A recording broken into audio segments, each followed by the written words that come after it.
T-Bats on the go, aarangkada na sa linggo, March 1, 10:05 p.m. sa GMA. Silipin sa report. More tawa, more saya sa nalalapit na pag-arangkada ng T-Bats on the go this March 1.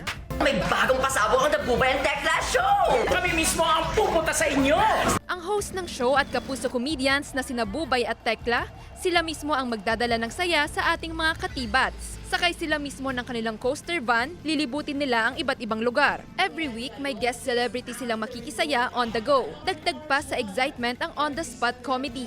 Kaya naman sama-sama na raw sa kulitan sa darating na linggo, March 1. Dati kasi nasa ano lang kami sa isang lugar. So, mas magandang i-level up natin to sa labas. Para maiba na, mas marami kaming madidiscover pag sa labas. Okay. Mas unlimited yung mga ideas. Tsaka excitement ba na tatanungin ng mga katibats natin, ay saan kaya next na pupunta tong dalawang ito?